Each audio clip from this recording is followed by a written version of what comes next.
Hello friends, कैसे हैं आप सभी। उम्मीद करता हूं आप अच्छे होंगे, स्वस्थ होंगे, व्यस्त होंगे। जैसे कि आप जानते हैं हम कक्षा 12वीं इतिहास विषय पर चर्चा कर रहे हैं। इससे पहले मैंने चैप्टर 1 से लेकर 7 तक सारे जो टॉपिक थे उसके मैंने अपलोड कर दिए हैं। कंप्लीट नोट्स भी आपको प्रोवाइड करा रहा हूं। तो आज हम बात करेंगे चैप्टर 8 की, और इसकी कंप्लीट नोट्स आपके लिए मैं लेकर आया हूं। ठीक है, चैप्टर 8 का नाम है किसान, जमींदार और राज्य, कृषि समाज और मुगल साम्राज्य, लगभग 16वीं और 17वीं सदी में। तो इसके क्या क्वेश्चन बनते हैं इस टॉपिक पर, वो मैं आपके सामने लाया हूं। तो आप इसे पढ़ना, और चाहो तो आप इसे लिख भी लेना। ठीक है, तो डिस्कस करते हैं एक एक करके। सबसे पहले 16वीं और 17वीं सदी में गांव की स्थिति कैसी थी। तो इस चैप्टर में 16वीं सदी और 17वीं सदी के बारे में बताना है आपको। ठीक है, थोड़ा सा। तो जब इसमें मुगल साम्राज्य के बारे में थोड़ा पढ़ेंगे, अकबर वगैरह का शासन था, फिर जहांगीर का थोड़ा जिक्र होगा इसमें, तो उसकी चर्चा हो रही है। तो पूरा गांव, कृषि, किसान, इस पर फोकस करेगा ये चैप्टर। ठीक है, आय कैसी हो रही है, कितनी तरह की फसलें वगैरह होती थी यहाँ पर। ठीक है, उसका लेखा जोखा किस किताब में रखा गया, जैसे आईने अखबारी आगे पढ़ेंगे हम, ये सब। ठीक है, पंचायत की स्थिति कैसी थी इस समय में, जाति व्यवस्था कैसी थी इस समय में। तो इस समय में 16वीं और 17वीं सदी के बारे में हम पढ़ेंगे। इसमें गांव की स्थिति कैसी थी। ठीक है, तो 16वीं 17वीं सदी में गांव की स्थिति, भारत में लगभग 85% लोग गांव में रहते थे, जिनमें छोटे खेतिहर और भूमिया संभ्रांत दोनों ही कृषि उत्पादन जुड़े थे। मतलब छोटे किसान, बड़े किसान, सब जो थे गांव में रहते थे। 85% लोग गांव में रहते थे। तो ये बता रहा डेटा थोड़ा सा। ठीक है, तो ध्यान रखना इस बारे में। आगे, मुगल साम्राज्य का आमदनी का बहुत बड़ा स्रोत क्या था, कैसे आमदनी होती थी मुगल साम्राज्य की। तो वही राजस्व वगैरह निर्धारित करना, फिर राजस्व से वसूली करना। ठीक है, हिसाब वगैरह रखना, ऐसे ये सब। जो भी खेतों से जो भी फसल उगाई जा रही है उस पर एक राजस्व वगैरह लगाया जाता था। तो ये बहुत बड़ा स्रोत था मुगल साम्राज्य का, और राज्य के नुमाइंदे, अधिकारी ये सब काम करते थे। तो आप इसे पढ़ लेना, रीड कर लेना। ठीक है, जस्ट मैं आपको हल्का हल्का इसमें बताते हुए चल रहा हूं। बाकी सारा नोट्स ये लिखा हुआ है, बहुत ही सरल भाषा में। आप पढ़ेंगे तो आपको कोई दिक्कत नहीं आएगी, और दिक्कत आए तो कमेंट बॉक्स खुला है, आप लिख देना। ठीक है, हल्का हल्का मैं आपको बताता चल रहा हूं ओवरव्यू। किसान और कृषि उत्पादन के बारे में बताना है यहां पर। ठीक है, कि जो थी खेती वगैरह के बारे में बात हो रही है इसमें। जमीन की जुताई, बीज बोना और फसल पकने पर कटाई और शक्कर तेल, ये सब यहां पर होता था गांव में। ठीक है, और भौगोलिक विविधताओं का देश है भारत, जैसे कि आप जानते ही हैं कि ठीक है, दक्षिण की जलवायु अलग है भारत की, दक्षिण भारत की भूमि अलग है, पूर्वी भारत की भूमि अलग है, पश्चिम भारत की भूमि अलग है, उत्तर भारत की भूमि अलग है, जलवायु फर्क है। और खेती का जलवायु पर का सीधा फर्क पड़ता है, ये तो आप जानते ही हैं, है ना। जलवायु जैसी होगी खेती भी वैसी होती है, और मिट्टी का फर्क पड़ता ही है। तो इसमें भी यही सब बताया है, क्योंकि भारत की जो भौगोलिक जो विविधता है, इसीलिए भारत में जो कृषि है वो अलग अलग तरह की होती है। तो इसमें यही बताया गया, मैदानी इलाके हैं, कहीं उपजाऊ इलाके हैं। जो मगध हमने पढ़ा था साम्राज्य, है ना, जो मगध वहां का इलाका है, मगध वाला, तो वहां पे उपजाऊ भूमि है। ठीक है, मैदानी इलाका है वहां, कुछ जगह कहीं पर पर्वत है ना। तो ये सब तो ध्यान रखना है इसमें। आगे, 16वीं और 17वीं सदी में कृषि इतिहास को जानने के लिए मुख्य स्रोतों का वर्णन कीजिए, कि कृषि का इतिहास हमें कैसे जानने को मिलता है, कि जो इस समय कृषि हो रही थी, खेती हो रही थी, उसके बारे में हम जानकारी हमें कैसे मिलती है। तो आईने अकबरी बहुत बड़ा स्रोत है, जो अबुल फजल द्वारा लिखी गई थी आईने अकबरी। तो इसमें उसने जिक्र किया है, ठीक है, कि राज्य की आमदनी कैसे होती थी, कितनी तरह की फसलें होती थी यहाँ पर। ठीक है, ये सब कैसे उन्हें वसूला जाता था, जो राजस्व अधिकारी थे वो कैसे राजस्व की वसूली क्या करते थे, राजस्व कैसे लगाया जाता था, क्या आंख बंद करके राजस्व लगा दिया जाता था, या फिर खेत की जुताई होती थी, ठीक है, उसे मापा जाता था, फिर राजस्व लगाया जाता था। ठीक है, राजस्व माने टैक्स, तो याद रखना इस बारे में।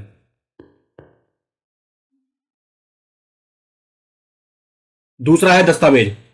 और भी मुगलों की राजधानी के दूर के क्षेत्रों में, जैसे गुजरात, महाराष्ट्र, राजस्थान से मिलने वाले दस्तावेज भी शामिल है, जिससे जानकारी मिलती है। बाबरनामा से भी जानकारी मिलती है, कृषि सिंचाई वगैरह कैसी होती थी। बाबरनामा जो बाबर की आत्मकथा है ना, उसके बारे में भी हमें जानकारी मिलती है।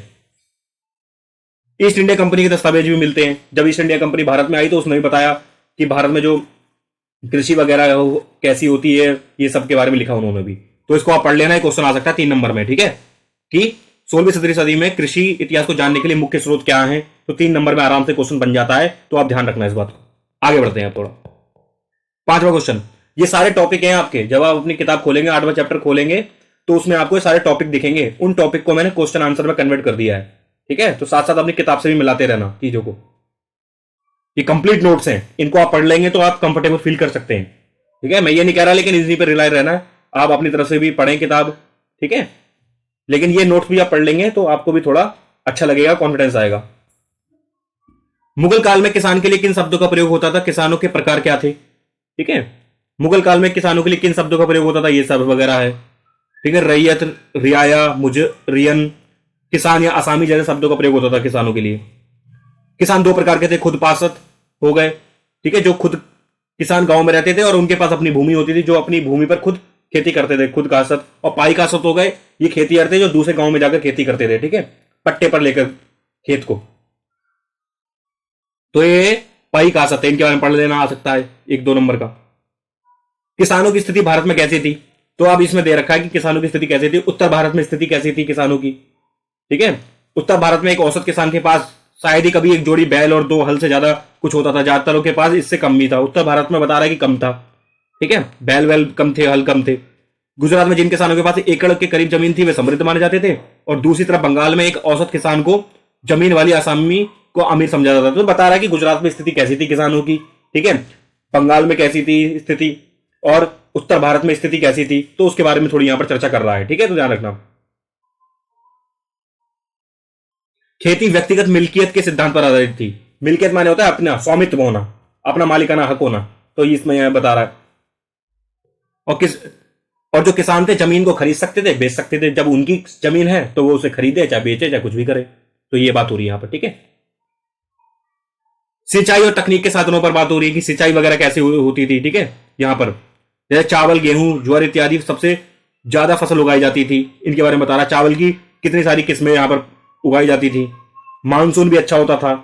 ठीक है, वर्षा के जल पर अत्यधिक निर्भर थी खेती उस समय। आज तो बहुत सारे साधन हो गए, अत्याधुनिक हो गए, मॉडर्न टेक्निक्स आ गई हैं, ठीक है, लेकिन उस समय क्या था, वर्षा के जल पर आधारित है, लेकिन सिंचाई की व्यवस्था की गई थी साथ साथ। जैसे शाहजहां ने पंजाब में शाह नहर वगैरह खुदवाई, नहर बनवाई जा रही है, नाले बनवाए जा रहे हैं, जिससे खेतों को पानी मिले, है ना। खेती हो रही है तो सिंचाई के भी तो साधन करने होंगे कि नहीं करने होंगे, तो इसीलिए तो ये ध्यान रखना। ठीक है, किसानों द्वारा कुछ तकनीकों का प्रयोग किया गया, ठीक है, लकड़ी का हल वगैरह प्रयोग किया गया। ठीक है, इसके बारे में पढ़ लेना थोड़ा। बैलों के जोड़े के सहारे खींचे जाने पर बरमे का प्रयोग बीज बोने के लिए किया जाता था। तो तरह तरह की तकनीकें अपनाई जा रही हैं उस समय की, जो पुरानी तकनीक है, आज से तुलना मत करना। ठीक है, आज तो फिर भी बहुत चीजें बदल गई हैं, ट्रैक्टर आ गए हैं, आप देख सकते हैं खेतों में, है ना, ट्यूबवेल आ गए हैं, है ना, बिजली का प्रयोग हो रहा है। और ये हम जब चैप्टर पढ़ रहे हैं तो हम 16वीं-17वीं सदी के बारे में पढ़ रहे हैं ना, उसमें बिजली है ना ट्रैक्टर है, ये सब नहीं है। पारंपरिक कृषि हो रही है, बिल्कुल ट्रेडिशनल खेती कहते हैं, पुराने तरीके से खेती की जा रही है। ठीक है, तो ध्यान रखना, हमेशा फर्क करना। जब भी इतिहास पढ़ते हैं तो हमें उसी समय में थोड़ा सा जाना पड़ता है, उस समय को थोड़ा समझना पड़ता है। 16वीं-17वीं सदी की बात हो रही है, आज की बात नहीं हो रही है। ठीक है, मिट्टी की गुड़ाई के साथ साथ निराई के लिए लकड़ी के हल्के वाले लोहे के पतले धार काम में लिए जाते थे। मतलब बताया जा रहा है कि क्या क्या साधनों से कृषि की जा रही है, मिट्टी की गुड़ाई वगैरह की जा रही है। खेती जैसे गांव वगैरह से होंगे तो आपको पता होगा कैसे खेती वगैरह होती है ना, खेत कैसे तैयार किए जाते हैं, है ना, कैसे बीज वगैरह बोए जाते हैं, कैसे कटाई होती है, ये सब आपको पता होगा अच्छे से। 16वीं-17वीं सदी के कृषि उत्पादन को किस हद तक महज गुजारे के लिए खेती कह सकते हैं? तो इस क्वेश्चन में पूछना चाह रहा है कि क्या 16वीं-17वीं सदी में इतनी खेती होती थी जिससे बस उनका गुजारा चल सके, तो इस बारे में पूछ रहा है। तो इसमें यही उत्तर है कि सिर्फ गुजारे के लिए खेती नहीं होती थी। ठीक है, खेती खूब होती थी, इतनी खेती होती थी कि इतनी इतनी खेती की जाती थी कि जो फसलें होती थी तो उनको बेचा भी जाता था, उससे प्रॉफिट भी कमाया जाता था। ठीक है, राज्य को राजस्व दिया जा रहा है। ठीक है, सिर्फ जो किसान है अपने पेट भरने के लिए खेती नहीं कर रहा है सिर्फ यहां पर। तो देखते हैं थोड़ा। तो आजकल की तरह मुगल काल में भी 2 तरह की मुख्य फसलें थी, वही खरीफ की फसल पतझड़ में और दूसरी रबी की फसल। आपको पता ही, वो 2 तरह की फसलें होती है, रबी की और खरीफ की। ठीक है, तो ध्यान रखना इस बारे में। जैसे खरीफ की फसल है चावल, रबी की फसल है गेहूं, है ना, तो ये ध्यान रखना आपको। तो यहां पर भी वर्ष में 3 फसलें उगाई जाती थी। पैदावार की विविधता थी, पैदावार में भी विविधता थी। जैसे आगरा प्रांत में 39 तरह की फसलें उगाई जाती थी। मैं जल्दी जल्दी पढ़ रहा हूं इसलिए ताकि मैं थोड़ा आपको बता दूं, आप इसे रीड करना अच्छे से, सरल भाषा में लिखा है, बिल्कुल आपको समझ में आएगा, कोई दिक्कत नहीं होगी। और दिल्ली प्रांत में 43 तरह की फसलें होती थी। बंगाल में केवल चावल की 50 किस्में पैदा होती थी। तो बता रहा है कि पैदावार भी विविधता होती थी, ये सब तो ध्यान रखना। ठीक है, मुगल काल में किसानों को सर्वोत्तम फसलें जिनसे कामिल कही जाती थी, जिसमें कपास और गन्ना वगैरह खेती करते थे और राज्य द्वारा प्रोत्साहित किया जाता था। तो ये पूछ सकता है, ठीक है, जिनसे कामिल किसे कहा गया है? सर्वोत्तम फसलों को। 1 नंबर में तिलहन हो रही है, सरसों हो रही है, कपास की खेती हो रही है, बंगाल अपनी चीनी के लिए मशहूर था। तो पूरा बताया जा रहा है कि पूरे भारत में कृषि हो रही है, उत्तर भारत में हो रही है, बंगाल में हो रही है ना, गुजरात में हो रही है। तो बता रहा है, पूरा ब्यौरा दे रहा है उसका। और 17वीं सदी तक विश्व के कई भागों से नई फसलें आई, जैसे मक्का, मक्का आई अफ्रीका से, स्पेन से, टमाटर, आलू वगैरह ये सब आए। इसी प्रकार हम कह सकते हैं कि मुगल काल में किसान पेट भरने के लिए नहीं बल्कि व्यापार करने के लिए भी उत्पादन करता था। कहने की बात वही है कि किसान सिर्फ पेट भरने के लिए खेती नहीं करता था, वो खेती इतनी कर लेता था, फसलें इतनी उगा लेता था कि उससे वो व्यापार भी कर सके और प्रॉफिट भी कमा सके। तो ध्यान रखना इस बारे में, ठीक है। ये चैप्टर बड़ा इंपॉर्टेंट है समझना, 8वां। जब 8वां आप समझ जाएंगे तो अगला जो चैप्टर है 10वां, जब ईस्ट इंडिया कंपनी भारत में आएगी तो किसानों की स्थिति खराब हो जाएगी, है ना। किसानों के लिए अपने पेट भरने के लाले पड़ जाएंगे, उनकी जो जमीन है वो बिक जाएंगी, ये सब, उनकी स्थिति बहुत खराब हो जाएगी इस कंपनी के समय में, ठीक है। अभी भी स्थिति जो है, हम ये नहीं कह रहे बहुत ज्यादा अच्छी है, पर हम ये भी नहीं कह रहे बहुत खराब है, ठीक है। जैसे ही बताया जा रहा है इस क्वेश्चन में भी, तो ये याद रखना, ठीक है। शोषण हो रहा है, हम ये नहीं कह सकते शोषण ही नहीं हो रहा है मुगल काल में, लेकिन हम ये भी नहीं कह सकते कि मुगल काल में इतना शोषण हो रहा है कि वो अपना जीविकोपार्जन भी नहीं कर पा रहे हैं, है ना, अपना पेट भी नहीं भर पा रहे हैं, हम ये भी नहीं कह सकते। तो ध्यान रखना, ठीक है। अगला, ग्रामीण समुदाय के कितने घटक थे? ग्रामीण समुदाय के 3 घटक थे। यहां से क्वेश्चन आ सकता है आपसे। खेतीहर, किसान, पंचायत और गांव का मुखिया, जिसे मुकद्दम या मंडल कहते हैं। तो मुखिया को ही मुकद्दम मंडल कहते हैं, 1 नंबर में आता है। कृषि समाज में सामाजिक व आर्थिक संबंधों को प्रभावित करने में जाति किस हद तक एक कारक थी? तो पूछ रहा है कि गांव में जो कृषि समाज में सामाजिक एवं आर्थिक संबंधों को प्रभावित करने में जाति किस हद तक महत्वपूर्ण थी। गांव में हम देखते हैं जाति व्यवस्था की जड़ें बहुत गहरी थी, आज भी हैं, तो ये देख सकते हैं, ठीक है। तो सामाजिक और आर्थिक संबंध बताती है जाति, तो ये कैसे बताती है? 3 नंबर का क्वेश्चन आपके एग्जाम में आ सकता है, ध्यान रखना। जाति काफी सीमा तक एक महत्वपूर्ण कारक है, जैसे कि निम्नलिखित वर्णन में प्रमाणित होता है। जैसे खेतों की जुताई ऐसे लोग करते थे जिन्हें नीच समझा जाता था, जो खेतों में मजदूरी करते थे और जिनके पास संसाधन सबसे कम थे और जाति व्यवस्था के प्रतिबंध लगे हुए थे। बता रहा है खेती जोती उनसे कराए जा रहे हैं जो लोअर कास्ट वगैरह है उनसे, ठीक है, नीच जाति वगैरह ये सब। उस समय के समाज में जाति व्यवस्था खूब धड़ल्ले से चल रही थी, क्योंकि संविधान तो है नहीं उस समय, है ना, कोई रोक टोक नहीं है। अब उच्च जाति निम्न जाति का पंगा चल रहा है इधर भी, ठीक है। तो देख सकते हैं हम, ये आपकी किताब में लिखा है, ठीक है, कोई अपनी तरफ से नहीं मैंने जोड़ा कुछ भी। आप जो मैं एक एक शब्द बोल रहा हूं वो सब आपको अपनी किताब में मिलेगा, एनसीईआरटी में, चैप्टर 8 में, ठीक है। अब उसको रेफर कर रहा हूं मैं, अपनी तरफ से मैं कोई जोड़ नहीं रहा हूं, मैं वही बातें कहूंगा जो एनसीईआरटी में लिखी है। जाति व्यवस्था मुस्लिम समुदायों में भी थी, देखी गई, जैसे हलाल खुरान जैसे नीच काम से जुड़े समूह गांव की सीमाओं के बाहर रह सकते थे। तो जाति व्यवस्था बता रहा है मुस्लिम समुदाय में भी थी, जैसे हलाल कुरान जैसे आगे ये सब, तो ठीक है। मल्लाजादा को भी देखा जा सकता है बिहार में, जिन्हें नाविकों के पुत्र कहा गया, उन्हें दासों की तरह उनकी स्थिति थी। तो जाति व्यवस्था दिख रही है, ठीक है। ये राजस्थान और महाराष्ट्र में ऊंची जातियों के विरुद्ध जबरन कर उगाही या बेकार वसूली की शिकायतें करने के प्रमाण मिलते हैं, कि जबरदस्ती उनसे बेकार कराई जा रही है। बेकार मतलब कि काम करवा लेना, पैसा नहीं देना, ठीक है, तो वो बेकार कहते हैं उसको, जबरदस्ती करा लेना काम। शिकायतें के प्रमाण मिलते हैं हमें। तो इससे स्पष्ट होता है कि ग्रामीण समाज में कैसे निम्न या निचली जातियों के लोगों के साथ सामाजिक भेदभाव होता था। तो इस बारे में आपको ध्यान रखना है, ठीक है। और ग्राम पंचायत की संरचना क्या थी ये भी ध्यान रखना। ये भी पेपर में 3 नंबर का क्वेश्चन आता है। संरचना माने ग्राम जो पंचायत होती है, जैसे गांव में हमें पता है पंचायत होती है ना, तब भी होती थी, आज भी होती है। आज तो खैर स्थिति अलग है, संवैधानिक दर्जा मिल गया है पंचायतों को, लेकिन उस समय जो पंचायत थी उसकी स्थिति क्या थी उसके बारे में हम देखते हैं। जैसे गांव की पंचायतों में गांव के बुजुर्ग होते थे, जो महत्वपूर्ण व्यक्ति होते थे, बुजुर्गों से मिलकर बनती थी, उनके पास पुश्तैनी संपत्ति के अधिकार हुआ करते थे। ये एक ऐसा अल्पतंत्र था जिसमें गांव के अलग अलग संप्रदाय और जातियों के प्रतिनिधि होते थे। अल्पतंत्र माने होता है एक छोटा सा तंत्र होना, ठीक है, जिसमें अलग अलग जातियों के लोग आते थे। प्रतिनिधि माने उनसे जातियों के जो प्रतिनिधित्व करते हैं उनकी, वो लोग आते थे। पंचायत का सरदार एक मुखिया होता था, जिसे मुकद्दम मंडल कहते थे। एक सरदार होता है पंचायत का, जैसे पता ही है, मुखिया। मुखिया का चुनाव गांव के बुजुर्गों की आम सहमति से होता था। गांव के बुजुर्ग चुनते थे मुखिया को, कौन बनेगा मुखिया। इसके बाद में जमींदारों से मंजूरी लेनी पड़ती थी। जमींदार से मंजूरी लेनी पड़ रही है, ठीक है। उसके बाद तो आप समझ सकते हैं जमींदार इनसे ऊपर है थोड़ा, कहीं ना कहीं, है ना, हायरार्की में देख सकते हैं। हायरार्की मतलब कि जैसे किसान नीचे हो गए थोड़ा, है ना, मुखिया ऊपर आ गए, आम लोग मुखिया, ऐसे देख सकते हैं, जमींदार, ये सब। तो जमींदार से मंजूरी लेनी पड़ रही है बाद में। मुखिया अपने पद पर तब तक बना रह सकता है तब तक कि गांव के बुजुर्गों को उस पर भरोसा रहे। ऐसी स्थिति न होने पर गांव के बुजुर्ग मुखिया को बर्खास्त कर सकते हैं। कहने का मतलब है गांव के बुजुर्ग चाहें तो मुखिया को हटा सकते हैं। ये नहीं कि मुखिया बन गया तो अब कुछ भी करेगा, अपनी दादागिरी वगैरह चलाएगा, ऐसा नहीं है। गांव के बुजुर्ग उसे चुनते हैं तो उसे हटा भी सकते हैं। तो ये सब बता रहा है, समझना। ठीक है, अब अगला पॉइंट, पंचायत और गांव को मुखिया किस तरह से ग्रामीण समाज का नियमन करते थे। नियमन माने होता है कंट्रोल करना। ठीक है, गांव का मुखिया जो होता है, पंचायत पंचायत कहूं या गांव का मुखिया कहूं तो बात एक ही है, क्योंकि पंचायत का ही मुखिया है वो। ठीक है, तो इसलिए। और या फिर ये क्वेश्चन इस तरह भी आ सकता है कि पंचायत की भूमिका या कार्यों का वर्णन करें या क्या थे। 3 नंबर का क्वेश्चन आ सकता है, इसको ध्यान रखना। ठीक है, एग्जाम में क्वेश्चन बन सकता है 3 नंबर या 8 नंबर का लॉन्ग क्वेश्चन बन सकता है इस पे। पंचायत और मुखिया ग्रामीण समाज का नियमन करते थे, निम्नलिखित कार्य से करते थे। आय व्यय का हिसाब रखना। गांव के मुखिया का काम था कि भाई गांव में कितनी आय, गांव की आय कैसे हो रही है, ठीक है, और व्यय कहां हो रहा है गांव का, ये सब का ध्यान रखता था मुखिया। और उसकी मदद करता था पटवारी। ये पद आपको आज भी दिखेंगे, पटवारी, लेखवाल, इनकी भर्तियां वगैरह भी आती रहती है ना। तो याद रखना पटवारी होता है, लिख लेना सब ये सब। पंचायत का खजाना वगैरह, पंचायत का खर्चा गांव के उस आम खजाने से चलता था जिसमें हर व्यक्ति अपना योगदान देता था। मतलब पंचायत है, गांव में है, कुछ काम भी तो करवाने, खड़ंजे खोदने हैं, है ना, हैंडपंप वगैरह लगवाने हैं, ये सब के लिए पैसा लगता है थोड़ा। तो हर व्यक्ति गांव का कुछ ना कुछ वो अंशदान करता था पंचायत को, तो इससे पंचायत पे पैसा रहता था। कर अधिकारियों की सेवा, कर अधिकारी आते थे राज्य के, जो मुगल राज्य के अधिकारी आते थे कर लेने, तो उनको भी कर दिया जाता था, उसी खजाने से कर दिया जाता था। ठीक है, कर अधिकारियों को समय समय पर आते रहते थे वो। और गांव के कोष का विभिन्न कार्यों में प्रयोग, और जो गांव का कोष है जिसे हम खजाना कह रहे हैं, खजाना शब्द से ज्यादा बेहतर है कोष।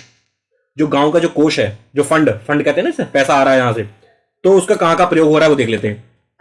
कोष का प्रयोग होता था जैसे बाढ़ जैसी विपदाओं से निपटने के लिए, सामुदायिक कार्यों के लिए होता था। सामुदायिक माने विवाह वगैरह किसी का हो रहा है तो उसका उसमें प्रयोग हो गया। विपदा वगैरह आ रही है, विपदा माने कोई आफत आ गई जैसे बाढ़ जैसी, सूखा पड़ गया, तो ये सब में उसका प्रयोग किया जा रहा है। ठीक है, बांध बनाना हो, नहर खोदना हो, ये सब। जाति की सीमा में रहना। ठीक है, जाति की सीमा में रहने का मतलब है कि पंचायत का ही काम था मुखिया के उस समय में कि वो कोशिश करता था कि जो जाति के आधार पर जो नियम बने हुए हैं उनका सब लोग फॉलो करें। नियम क्या, वही सब बातें कि मतलब जो विवाह वगैरह हैं वो सब अपनी जाति में ही करें, जाति से पार ना करें विवाह वगैरह, है ना। उच्च जाति का व्यक्ति निम्न जाति से विवाह ना करे, निम्न का उच्च जाति से विवाह ना करे, जो कि आज हमारा संविधान इस चीज को नहीं मानता।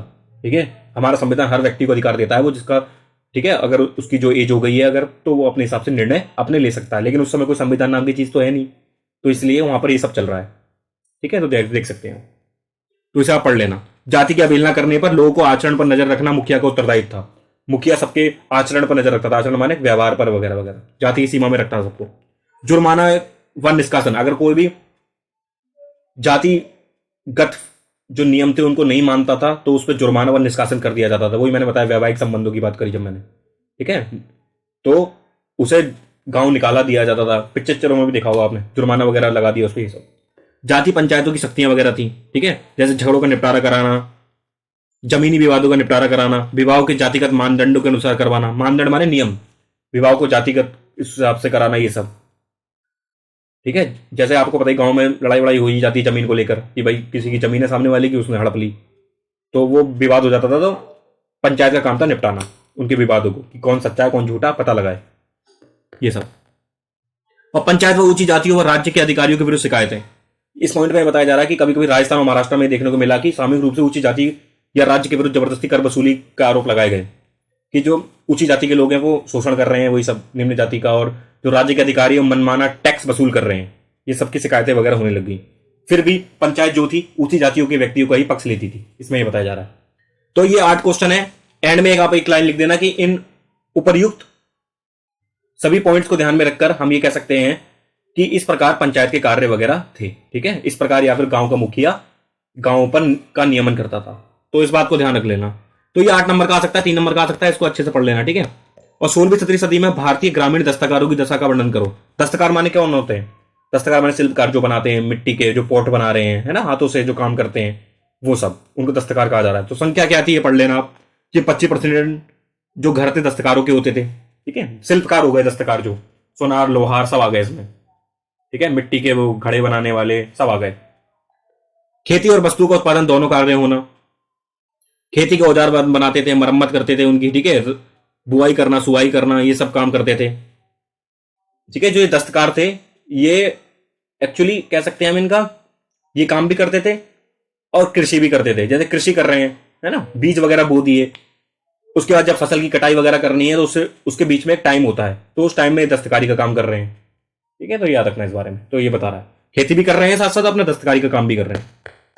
सेवाओं की अदायगी कैसे होती थी? जैसे कुम्हार, लोहार, बढ़ई, नाई आदि दस्तकारों को उनकी सेवाओं के बदले फसल का एक हिस्सा या गांव की जमीन का एक टुकड़ा दे दिया जाता था।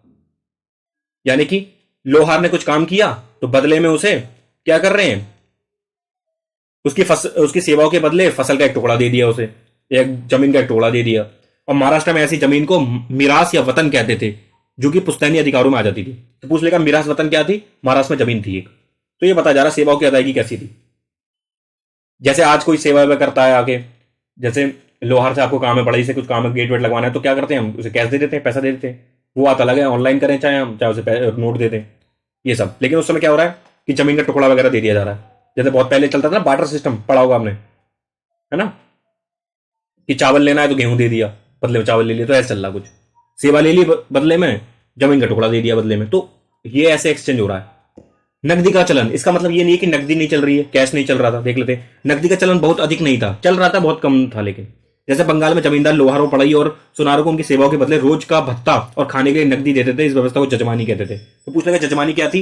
रोज का भत्ता और खाने के लिए नकदी देना, ये जजमानी व्यवस्था थी, एक नंबर में आ सकता है। और बंगाल में चल रही थी इस व्यवस्था, नकदी का चलन।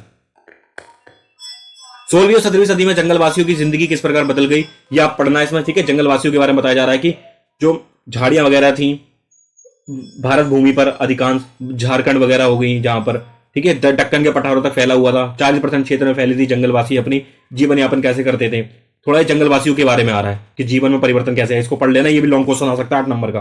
ठीक है, बाबर क्या बोलता था जंगलों के बारे में। ठीक है, जंगलवासियों से ली जाने वाली पेशकश हाथियों के रूप में होती थी, ये सब। आइन के अनुसार उत्तर पूर्वी क्षेत्र को राजाओं के पड़ोसी कबीलों के साथ युद्ध करके उनको अधिकार कर लिया, ये सब बता रहा है। तो पढ़ लेना, ठीक है, जंगल जो क्षेत्र थे, जंगली क्षेत्र थे, ये सब।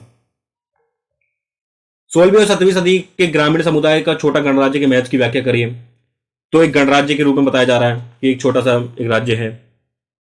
ठीक है, गांव को बोला जा रहा है, गांव एक छोटे से गणराज्य के रूप में उभर कर आ रहे हैं। जाति, सामाजिक और लिंग के आधार पर गहरी असमानताएं हैं, लेकिन फिर भी। तो इसे पढ़ लेना। गांव शहरों में व्यापार चल रहा है, कौन कौन सी फसलें उगाई जा रही हैं इस समय। आगरा और दिल्ली आदि शामिल हैं केंद्रीय क्षेत्रों में जहां नकदी की जा रही है। तो ये क्वेश्चन आ सकता है। ठीक है,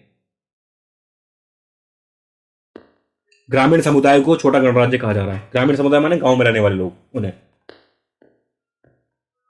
मुगल काल में, मुगलकालीन भारत में कृषि आधारित समाज में महिलाओं की भूमिका क्या थी? ये महिलाओं वाली भूमिका पढ़ लेना आप। ठीक है, ये 3 नंबर में आ सकता है क्वेश्चन, या 8 नंबर में, कि महिलाओं की भूमिका क्या थी। श्रम महत्वपूर्ण था, तो सब काम कर रहे हैं खेती वगैरह में, पुरुष भी कर रहे हैं, महिला भी कर रही हैं, सब काम कर रहे हैं। ठीक है, फसल काटना वगैरह ये सब, बीज बोना, फसल काटना, ठीक है, खेत तैयार करना, सिंचाई के साधनों का उपयोग करना, ये सब। ठीक है, तो आप ये पढ़ लेना कैसी स्थिति थी उस समय उनकी। ठीक है, वाणिज्यीकरण के कारण महिलाओं में श्रम की मांग बढ़ती गई, क्योंकि वाणिज्यीकरण का माने व्यापार वगैरह हो रहा है। ठीक है, तो इसलिए उनके श्रम की भी मांग बढ़ती गई, ये सब है। ठीक है, ये पढ़ लेना महिलाओं वाला।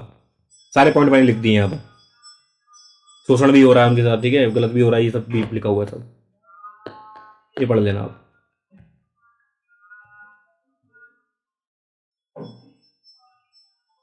ठीक है, मुगल काल में जमींदारों की भूमिका क्या थी? जमींदार बड़ा इंपॉर्टेंट है, ये भी आ सकता है लॉन्ग क्वेश्चन में भी, या फिर 3 नंबर में भी आ सकता है। ठीक है, 8 मार्क्स का। जो लॉन्ग क्वेश्चन है वो शॉर्ट क्वेश्चन बन सकता है, जो ऑलरेडी शॉर्ट क्वेश्चन है वो लॉन्ग नहीं बनेगा। जमींदारों की भूमिका के बारे में आ सकता है। जमींदार कृषि उत्पादन में प्रत्यक्ष रूप से भाग नहीं लेते थे, परंतु भूमि के स्वामी होने के कारण ग्रामीण समाज में उनका सम्मान था। कहने का मतलब है, जमींदार के पास बहुत सारी जमीन होती थी, खुद तो खेती करेगा नहीं, वो बंदों को रखता था, ठीक है, खेती करवाने के लिए। उसका सम्मान था, गांव में सब सेवाएं वगैरह उसे प्रदान करते थे। सब जमींदार समाज में शक्तिशाली होते थे, जमीनें होती थी, वही सब बात हो रही है। जमींदार द्वारा अपने खेतों पर दिहाड़ी के मजदूर वगैरह काम करवाए जाते थे उनसे, ठीक है, पराधीन मजदूरों से काम करवाता था वो सब। जमींदार प्राय राज्य की ओर से कर वसूली करते थे, और बदले में उन्हें राज्य की ओर से वित्तीय मुआवजा मिलता था। ठीक है, कहने का मतलब है कि राज्य ने बोला था जमींदार से कि कर इकट्ठा करो, तुम टैक्स इकट्ठा करो, और जो हमारा अधिकारी आएगा, जो राज्य का अधिकारी आएगा, जमींदार क्या करेगा, उसको सारा टैक्स दे देगा। तो ये सब काम है। जमींदारों के पास सैनिक टुकड़ियां होती थी, घुड़सवार रखते थे, तोप खाना था, पैदल सैनिक था, सब कुछ। मतलब एक कह सकते हैं बहुत ही शक्तिशाली थे जमींदार इस समय। देख रहे हो, पैदल सैनिक रख रहे हैं, तोप रख रहे हैं, घुड़सवार रख रहे हैं, तो ऐसा लगा सामंतवादी जो व्यवस्था है वैसा लग रहे हैं, थोड़े सामंत टाइप जो थोड़े, ठीक है। मुगल कालीन गांव में सामाजिक क्षेत्र में वह शीर्ष पर थे। सामाजिक क्षेत्र कहने का मतलब शीर्ष का मतलब टॉप पर थे। जमींदार गांव की बात करें तो जमींदार, उसके नीचे पंचायत मुखिया आती थी, जमींदार ऊपर है, ठीक है। सबसे नीचे किसान रहेगा ही रहेगा, फिर उसके ऊपर पंचायत मुखिया, फिर सबसे ऊपर कौन आएगा, ये जमींदार। तो इस बात को ध्यान रखना है, ठीक है।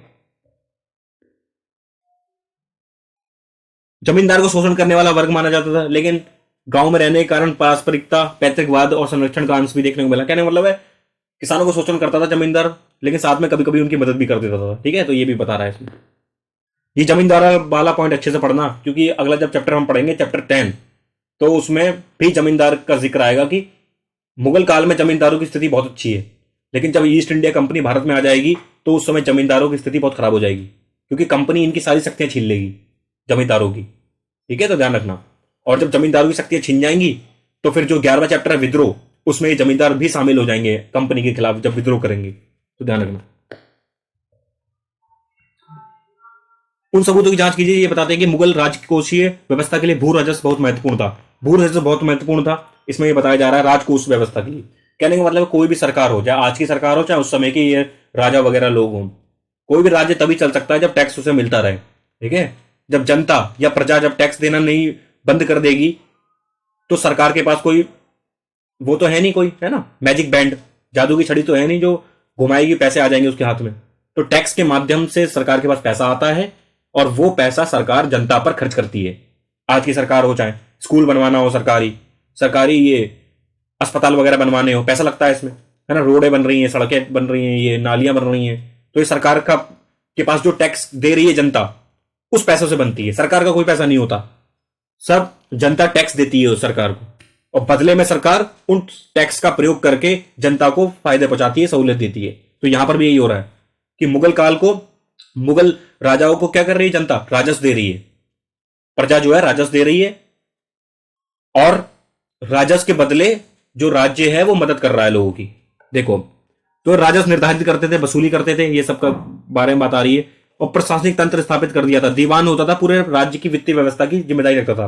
फाइनेंस मिनिस्टर कह सकते हैं दीवान को, ठीक है। दीवान जो राज्य की वित्तीय स्थिति की देखरेख करता था, वित्तीय व्यवस्था की। भू राजस्व निर्धारण से पूर्व भूमि तथा उसके उत्पादन संबंधी सूचना एकत्र की गई थी। अमिल गुजार या राजस्व वसूली करने वाले की नियुक्ति की गई। अमिल गुजार होता था जो राजस्व वसूली का काम करता था, ठीक है, अमिल गुजार अधिकारी। तो ये सब है, इसमें आप पढ़ लेना। जमा होती थी, हासिल होती थी। जमा का मतलब है निर्धारित रकम, और हासिल का मतलब सचमुच वसूली गई रकम। तो कहने का मतलब है कि कर निर्धारण कैसे किया जाता था। जमा, जैसे कोई खेत है तो उस खेत को देखकर जमा निर्धारित कर दी गई। जमा का मतलब है रकम निर्धारित कर दी गई कि इस खेत से हमें इतने पैसे लेने हैं, वो तो तय कर दिया गया। अब हासिल का मतलब है कि उतने पैसे मिल पा रहे हैं कि नहीं मिल पा रहे उस खेत से, तुमने निर्धारित तो कर दिया, अब उतने मिल पा रहे हैं कि नहीं मिल पा रहे, तो ये बोला गया सचमुच वसूली। तो जमा और हासिल का ध्यान रखना, ठीक है। औरंगजेब के समय क्या था, अकबर के समय क्या था, ये थोड़ा सा अब इसमें जिक्र हो रहा है, तो आप पढ़ लेना इसको। आईन अकबरी चर्चा करती है हर चीज की। भूमि का वर्गीकरण करती है आईन अकबरी, पोलस, परोती, चचर, बंजर। भूमि को बांट देती है, जहां अच्छी भूमि होती है वो पोलस है, परोती पोलस से थोड़ी सी कम बेहतर है, चचर उससे कम बेहतर है, और बंजर भूमि बेकार है बिल्कुल। तो भूमियों को बांट दिया गया है। राजस्व निर्धारित करते समय अपना हिस्सा अधिक से अधिक राज्य रखने की कोशिश करता था, ये सब बता रहा है। राज्य के अधिकारी को निर्देश दिए गए थे कि वो नकदी में भी ले सकते हैं पैसा, ठीक है। तो ये याद रखना। मुगल काल में विदेशी व्यापार भी होता था, इसको भी आप पढ़ लेना। जैसे मिंग से होता था, सफावी जो है ईरान के लोग हैं, ऑटोमन साम्राज्य से व्यापार वगैरह होता था, ठीक है। ये सब चांदी वांदी भारत में आई, इसके बारे में आप पढ़ेंगे अच्छे से। एशिया चांदी भारत में आ रही थी, क्योंकि भारत में चांदी के प्राकृतिक संसाधन नहीं है, जैसे सोने के हैं कर्नाटका में, चांदी इतनी नहीं पाई जाती भारत में। लेकिन भारत की जो चीजें हैं जब वो खरीद रहे हैं विदेशी लोग, तो बदले में चांदी दे रहे हैं। तो ये चांदी वगैरह के बारे में अच्छे से पढ़ लेना, ठीक है। और आईन अकबरी एक ऐतिहासिक ग्रंथ के रूप में जाना जाता है, उसके बारे में बताइए, इसकी सीमाओं के बारे में बताइए। आईन अकबरी के बारे में अच्छे से पढ़ लेना, ठीक है। 1598 में आईन अकबरी लिखी गई थी। आईन अकबरी को लिखा था अबुल फजल ने, तो इसके बारे में अच्छे से याद रखना। कई विषयों की चर्चा करती है आईन अकबरी। दरबार, प्रशासन, सेना का संगठन, राजस्व के स्रोत, अकबर साम्राज्य के प्रांतों का भूगोल, सबके बारे में बताती है आईन अकबरी। एक ग्रंथ है अकबर को समझने के लिए। तो ये हो गया, ठीक है। और आईन अकबरी 5 भागों में बटी है। जैसे 5 भाग है दफ्तर का संकलन आयन एक्वरी, जिसे मंजिल आबादी कहा गया, सिपह आबादी के रूप में कहा गया। दूसरा भाग है सिपह आबादी। पहला है मंजिल आबादी, जिसमें घर परिवार के बारे में बात होती है बादशाह के। दूसरा भाग है सिपह आबादी, जिसमें सैनिकों के बारे में बात होती है। तीसरे भाग में मुल्क आबादी है, जिसमें लोगों के बारे में बात हो रही है। चौथा और पांचवा भी भाग है रीति रिवाज वगैरह की बात हो रही है इसमें, मजहब के बारे में। और अंत में अकबर के शुभ वचनों का एक संग्रह है। जब खत्म होती है आईन अकबरी तो अकबर के उसमें कुछ वचन वगैरह लिखे हुए हैं, तो ये सब खत्म। आइन की सीमाएं क्या हैं? आईन अकबरी की सीमाएं भी हैं, लिमिटेशन भी ऐसे ही पढ़ लेना कि आइन जो है आगरा के आसपास का ज्यादा विवरण प्रस्तुत करती है, और जो दूर दराज के क्षेत्र है उसका कम विवरण प्रस्तुत करती है। ठीक है। और राजकोषीय आंकड़े बड़ी तफसील से दिए गए हैं, वहां उन्हीं इलाकों से कीमतें और मजदूरी की बात नहीं की, इतने अच्छे दर्ज नहीं की गई है। ठीक है, मजदूरी की बात ज्यादा नहीं की गई है, ये सब की बात करती है थोड़ी। बंगाल और उड़ीसा से कोई सूचनाएं नहीं मौजूद है, तो इसे आप पढ़ लेना कि अच्छा तो है, आईन एक्वरी से जानकारी तो मिलती है, लेकिन आईन एक्वरी में भी कुछ कमियां हैं। सीमाओं का मतलब होता है कुछ कमियां, उसकी लिमिटेशन क्या क्या नहीं बताती वो। आयन का नजरिया क्षेत्रों के बारे में केंद्र का नजरिया है। आयन का जो लिखने वाले हैं वो कौन थे? अबुल फजल। वो अकबर के दरबार में रहते थे, और जो वो लिखेंगे अकबर के बारे में सही सही लिखेंगे, उसके राज्य के बारे में ज्यादातर, है ना। तो ये सब तो ये है, लेकिन अंत में हम कह सकते हैं कि आईन अकबरी बहुत महत्वपूर्ण है जानने के लिए, अकबर का साम्राज्य वगैरह, और समझना है तो उसे हम बिना आयन की मदद से नहीं समझ सकते। तो ये इंपॉर्टेंट है। ठीक है। और ये भूमि के परगना वरगना, भूमि वगैरह, पेशकश, अमीन वगैरह, ये हमने देखी ली। भूमि की बात थी। ठीक है। ये काल रेखा बना दी थी, इसे भी आप देख सकते हैं, ये इसमें बुक में ही है आपके, रैयत किसान वगैरह। ठीक है, इसे आप देख लेना अच्छे से।